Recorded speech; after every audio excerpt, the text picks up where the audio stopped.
ଆଜିର ସୁବିଚାର ଜୀବନରେ ସବୁଠୁ ବଡ଼ ଆଶ୍ଚର୍ଯ୍ୟ ହେଉଛି ଏହା ଯେ ସମସ୍ତେ ଜାଣନ୍ତି ଦିନେ ନା ଦିନେ ମରିବା, ତଥାପି ବଞ୍ଚିବା ପାଇଁ ସୁନେଲି ସ୍ୱପ୍ନ ଦେଖିବାକୁ କେହି ପଛାନ୍ତି ନାହିଁ। ମିଛର କୌଣସି ମୂଲ୍ୟ ନାହିଁ। ମିଛ ହୁଏତ ଆଜି ବହୁତ ଖୁସି ଦେବ, କିନ୍ତୁ ମନେ ରଖ କାଲି ତୁମକୁ ସେଥିପାଇଁ ବହୁତ କାନ୍ଦିବାକୁ ପଡ଼ିବ। ଯିଏ ଅଳ୍ପରେ ବଞ୍ଚିବା ଶିଖିଯାଏ ତାକୁ ଜୀବନରେ କେବେ ଅଭାବର ସାମ୍ନା କରିବାକୁ ପଡ଼ିନଥାଏ।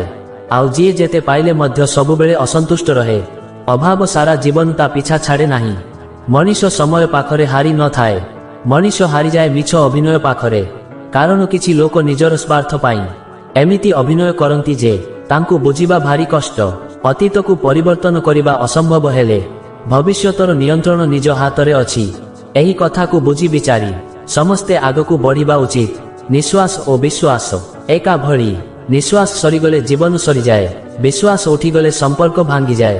ସମ୍ମାନ ଏକ ଏମିତି ନିବେଶ ଅଟେ ଯାହାକି ଆମେ ଯେତେ ଅଧିକ ଅନ୍ୟକୁ ଦେଇଥାଉ ତାହା ସେତେ ଅଧିକ ସୁଧ ସହିତ ଆମକୁ ମିଳିଥାଏ। ଅନେକ ଭଲ କର୍ମରେ ଗୋଟିଏ ପ୍ରଶଂସା ମିଳୁ କି ନ ମିଳୁ, କିନ୍ତୁ ଗୋଟିଏ ଭୁଲର ଅନେକ ନିନ୍ଦା ନିଶ୍ଚୟ ମିଳେ। ଏହା ହିଁ ନିରାଟ ସତ୍ୟ। ସମୟ ଓ ପରିସ୍ଥିତି ଖରାପ ଥିଲେ ବହୁତ କିଛି ଶୁଣିବାକୁ ଓ ସହିବାକୁ ପଡ଼େ।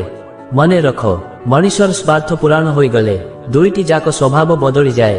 ପ୍ରଥମେ ତାର ବ୍ୟବହାର ଓ ଦ୍ୱିତୀୟରେ କଥାବାର୍ତ୍ତାର ଶୈଳୀ।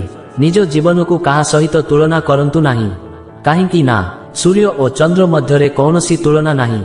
ଯେତେବେଳେ ଯାହାର ସମୟ ଆସେ ସିଏ ଚମକେ। କେହି ଭୁଲ ନୁହନ୍ତି କି କେହି ଖରାପ ନୁହନ୍ତି, କିନ୍ତୁ ସମସ୍ତେ ସମୟ ଅନୁସାରେ ନିଜେ ନିଜର ଅଭିନୟ କରି ଚାଲିଥାନ୍ତି।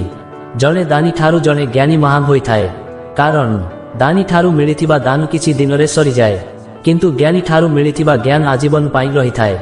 ଖରାପ ଅଭ୍ୟାସ ଯେତେ ମଧୁର ହେଉ ନା କାହିଁକି ଦିନେ ରୋଗ ସୃଷ୍ଟି କରିବ। ଭଲ ଅଭ୍ୟାସ ଯେତେ କଷ୍ଟ ହେଉ ନା କାହିଁକି ଦିନେ ଏହା ଏକ ଔଷଧରେ ପରିଣତ ହୋଇଯିବ। ଆଜି ପାଇଁ ଏତିକି, ପୁଣି ଦେଖାହେବ ଆଉ କିଛି ନୂଆ ସୁବିଚାର ନେଇ। ଜୟ ଜଗନ୍ନାଥ।